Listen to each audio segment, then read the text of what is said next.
நேரம் ஆட்சிக்கு வந்தா முதல்ல 2 மாசம் இருக்கிறதெல்லாம் எங்க பங்கு பறிக்கிறது, எங்கெங்கெல்லாம் போய் வசூல் பண்ணலாம். இவர்கள் இல்லாத துறை இல்ல, செய்யாத தொழில் இல்ல. எந்த பக்கம் போனாலும் இன்னைக்கு தூத்துக்குடி சுத்தி அத்தனை நிறுவனங்கள் இருக்குது, அத்தனை இண்டஸ்ட்ரீஸ் இருக்குது. எல்லா இண்டஸ்ட்ரீஸ்லயும் ஒரு குறிப்பிட்ட தொகை இன்னமும் வசூலிக்கப்படுகிறது திமுக சார்பாக.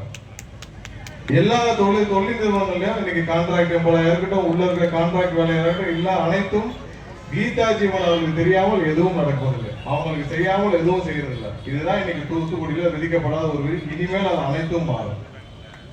எல்லா இல்லீகல் குவாரியும் கண்டிப்பாக நிறுத்தப்படும். தூத்துக்குடியை சுற்றி 70க்கும் மேற்பட்ட குவாரிகள், அதுல பெரும்பாலும் இல்லீகல் குவாரிகள், அனைத்து குவாரிகளும் நிறுத்தப்பட வேண்டும்.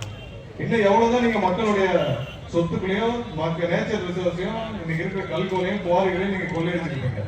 கடந்த வாரம் ஒரு அறிவிப்பு வந்திருக்கும். என்னன்னு பாத்தீங்கன்னா, வேற மாநிலங்களுக்கு, தமிழகத்திலிருந்து வேற மாநிலங்களுக்கு கொண்டு செல்வதற்கான தடையை விதிக்கப்பட்டுள்ளது. இது எவ்வளவு பெரிய அறிவிப்பு தெரியுமா?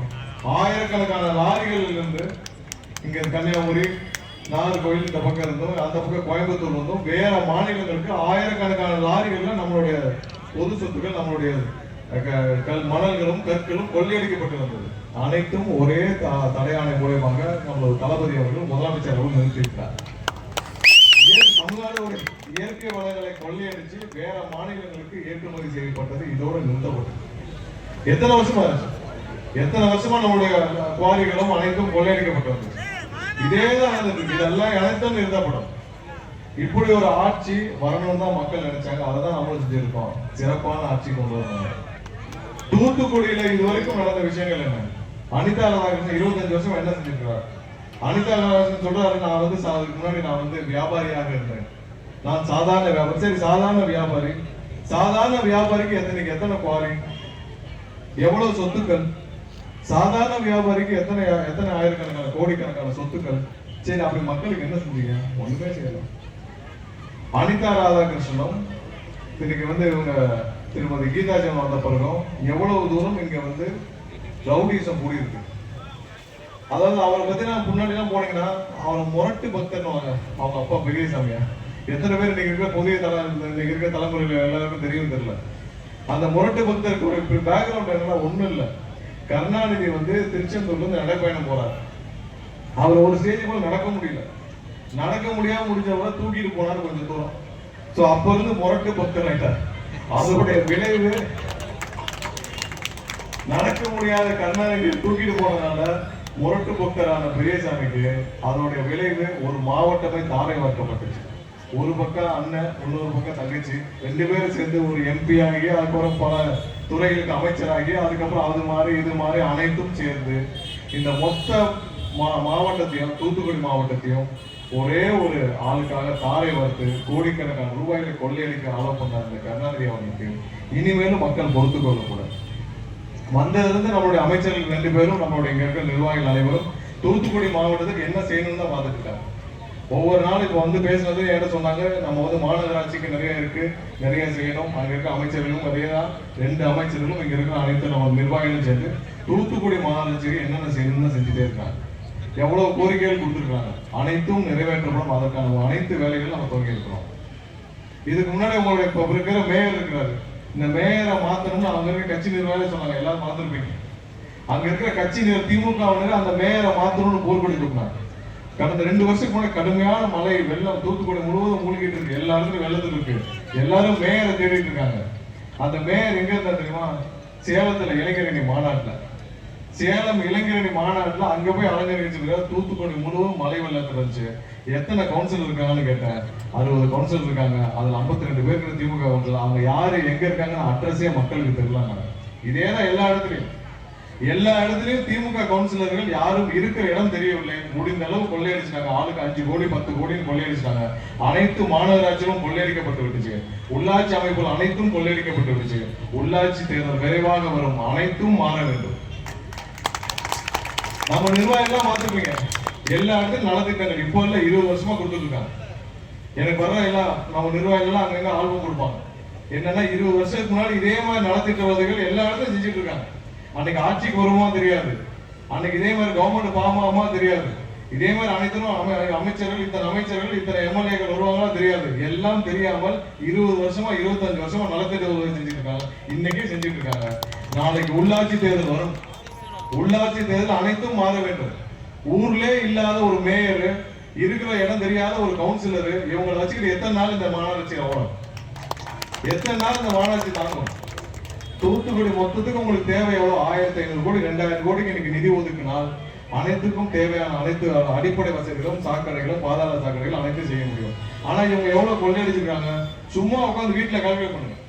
ஒவ்வொரு கவுன்சிலரும் எத்தனை கோடிகளுக்கு அவங்கள வீடு கட்டிருக்காங்க, காம்பளெக்ஸ் இருக்காங்க, கார் வாங்கியிருக்காங்க, சொந்த பந்தங்கள் எவ்வளவு வாங்கியிருக்கான்னு பாருங்க. குறைஞ்சபட்சம் 5 to 10 கோடி சாதாரண ஒவ்வொரு கவுன்சிலரும் கொள்ளையடிச்சிருப்பாங்க.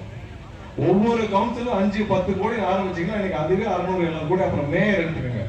மதுரையில மேயர் மேல மட்டும் 300 கோடி ஊழல் போகாது. அதுல மேயர் கணவர் கைது. அப்ப இங்க எவ்வளவு இருக்கும்? அவ்வளவுதான் மொத்த மாநகராட்சி. நம்மளுடைய நிதி தேவை எவ்வளவோ அதை விட அதிகமாவே கொள்ளையடிச்சாங்க. அதிகமா கொள்ளையடிச்ச அனைத்தையும் நம்ம வீட்டுக்கு அனுப்பாம மற்ற வேலையே செய்ய முடியாது. அனைவரும் தயாராக இருங்கள். பொதுமக்களுக்காக இந்த சேவையை கண்டிப்பாக நீங்கள் இறங்கி களத்தில் செய்யணும். இப்ப நீங்க எதுவுமே இல்லாம நீங்க அனைவரும் நிர்வாகிகள் அனைவரும் நலத்திட்டங்களை 20 வருஷமா செஞ்சுட்டு வரீங்க. இனி அடுத்த உள்ளாட்சி தேர்தலிலும் இதே மாதிரி ஒரு அங்கீகாரம் மக்கள் நமக்கு வழங்குவார்கள். தளபதிக்காக விசில் சின்னத்துல நீங்க மாநகராட்சி முழுவதும் விசில் சின்னத்துல தலைவருக்காக நிற்கும் அனைத்து வேட்பாளர்களும் அனைவரையும் கவுன்சிலராக எல்லாரும் தேர்ந்தெடுப்பாங்க. இதே போல நலத்திட்ட உதவிகள் மக்களுக்கு தேவையான அனைத்தையும் நீங்கள் செய்ய வேண்டும். இன்னைக்கு ஒவ்வொரு நாளும் திமுக அனைவரும் கைது செய்யப்பட்டு வராங்க. எல்லாம் ஊர்ல ஒரு ஆளு கிடையாது.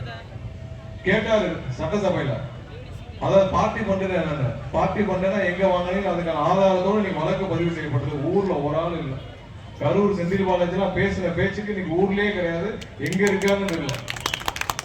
அதாவது எப்படின்னா கண்டிஷன் பெயிலுக்கு காலையில கையெழுத்து போட வரணும் செந்தில் பாலாஜி கண்டிஷன் பெயிலுக்கு கையெழுத்து போட வரணும். கோர்ட்ல மதியம் பெயிலுக்கு ஆன்டிசிபேட்டரி பெயிலுக்கு போறாரு. அதுக்கு முன்னாடி ஆள் அப்ஸ்காண்டு. இது தேவையா?